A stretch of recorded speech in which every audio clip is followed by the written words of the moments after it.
My name is Elena Rodriguez, and I'm 34 years old. What I'm about to tell you changed everything I thought I knew about love, trust, and what it means to truly live. This is my story of betrayal, discovery, and ultimately, freedom. For 8 years, I lived like a shadow in my own home. I was married to Marcus Chen, a successful corporate lawyer who always seemed to have everything under control. I convinced myself that his increasing distance was just stress from work, that his cold responses were temporary, that the way he looked through me rather than at me was simply fatigue. I was the perfect wife, or at least I tried to be.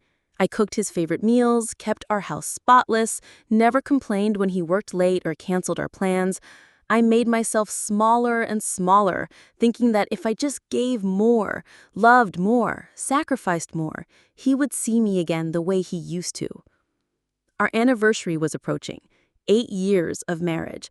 I had planned something special, bought a new dress, made reservations at the restaurant where we had our first date. I spent the entire day preparing, my heart full of hope that this would be the night we reconnected, the night he would remember why he fell in love with me. 6 o'clock came and went, then 7. By 8, I was calling his phone, but it went straight to voicemail.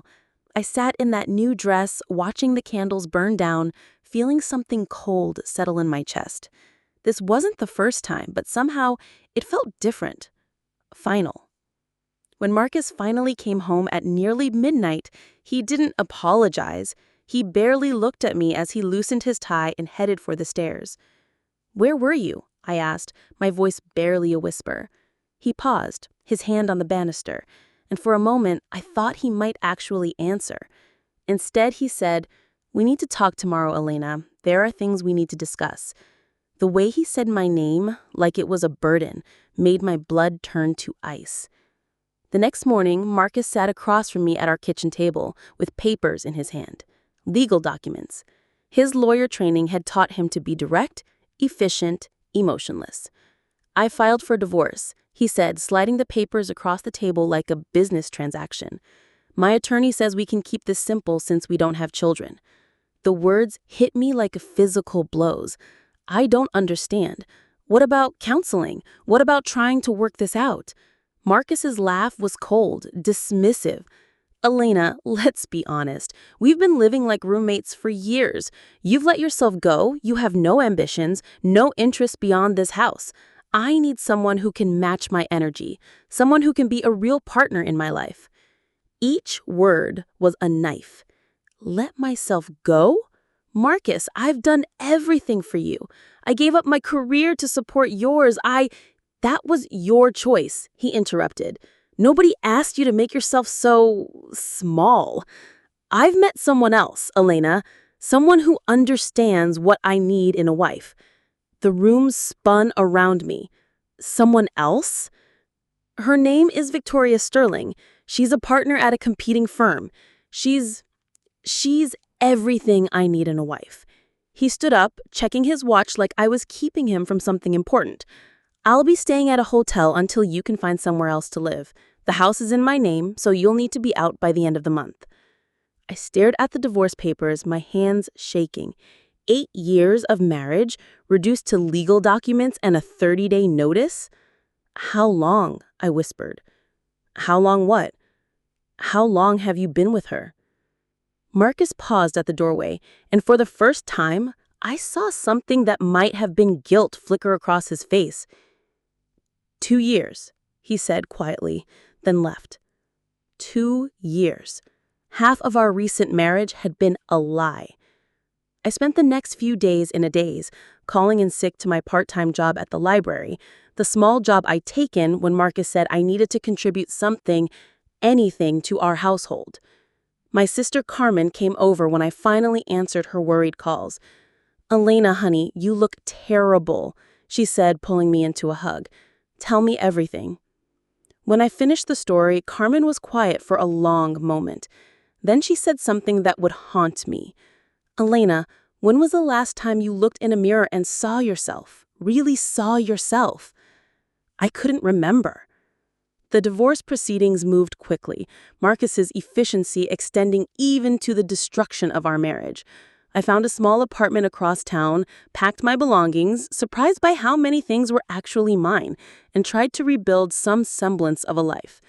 It was during this time that I started paying attention to social media again, something I'd barely touched during my marriage. Marcus had always said it was superficial, a waste of time. But now, scrolling through posts felt like reconnecting with a world I'd forgotten existed. That's when I saw it. Marcus had posted photos from what looked like a lavish wedding ceremony. The caption read, "Just married my soulmate, Victoria Chen, née Sterling. Here's to our perfect life together." The photos were stunning. Victoria in a designer dress that probably cost more than I made in 6 months. Marcus in a perfectly tailored tuxedo, smiling wider than I'd seen him smile in years. They were surrounded by elegant decorations, important-looking guests, and an atmosphere of wealth and success that felt like a movie set. The date stamp showed the wedding was just 3 weeks after our divorce was finalized. I stared at those photos for hours, and something inside me broke open. Not my heart, that had already been shattered, but something deeper, a recognition. I had been living as a ghost in my own life, trying to fit into a space where I was never truly wanted. 3 months passed. I threw myself into work, got promoted to head librarian, started taking evening classes in art history, something I'd always loved but had abandoned. I was learning to see myself again, to remember who Elena Rodriguez actually was beneath all those years of trying to be who Marcus wanted. Then, one evening, my phone rang. Unknown number. "Elena?" The voice was shaky, desperate. It was Marcus. "What do you want, Marcus?" We need to talk. Can you meet me somewhere?" The desperation in his voice was so unlike the confident man who had handed me divorce papers that I almost didn't recognize him. We met at a coffee shop downtown. Marcus looked terrible, his usually perfect appearance disheveled, dark circles under his eyes, his hands shaking as he gripped his coffee cup. "Elena, I made a mistake," he began. I said nothing. "Victoria, she's not what I thought. The baby isn't mine." "What baby?" Marcus ran his hands through his hair. "She was pregnant when we got married, said it was mine before your divorce was finalized, but the baby was born last month and—" He pulled out his phone, showed me a picture of a newborn. "The timeline doesn't work, and the baby doesn't look like either of us. She's been lying about everything." I stared at Marcus's face. The man who had once been so controlled, so certain of his superiority, looked broken. "I hired a private investigator," he continued. "Victoria has done this before. Twice. She targets successful men, gets pregnant quickly, marries them for their money, then moves on when she gets bored or finds someone better. She's already been seen with a tech executive." "Why are you telling me this, Marcus?" "Because I was wrong about everything. About you, about us, about what I wanted." His eyes filled with tears. "Elena, you were genuine. You loved me completely, and I was too stupid and selfish to see what I had." I felt nothing. No satisfaction, no vindication, no desire to comfort him. Just a strange, peaceful emptiness. "Marcus, do you know what the saddest part is? It's not that Victoria deceived you. It's that you were so ready to believe I wasn't enough that you didn't even try to fight for us. You didn't see my value until someone else took yours away." He reached across the table for my hand, but I pulled it back. "I can change, Elena. I can be better. We could try again, start over." "No." The word came out clear and strong. "You're not sorry you hurt me, Marcus. You're sorry you got hurt. There's a difference." Over the following weeks, I watched Marcus's perfect life unravel through the social media posts he couldn't seem to stop making. Desperate attempts to maintain the image of success, even as everything crumbled around him. Victoria had moved out of their penthouse apartment, taking with her not just the baby that wasn't his, but also access to several of his accounts and a significant amount of money. The posts became increasingly frantic, Photos of Marcus alone at expensive restaurants, captions about focusing on self-improvement and learning from life's challenges. But the real revelation came when Victoria herself reached out to me. She called on a Tuesday evening, her voice smooth and confident in a way that reminded me uncomfortably of how Marcus used to sound. "Elena, this is Victoria. I think we should meet." "I don't think we have anything to discuss." "Oh, but we do. You see, I know things about Marcus that you never discovered, things that might interest you." Against my better judgment, I agreed to meet her at an upscale bar downtown, the kind of place Marcus used to take clients to impress them.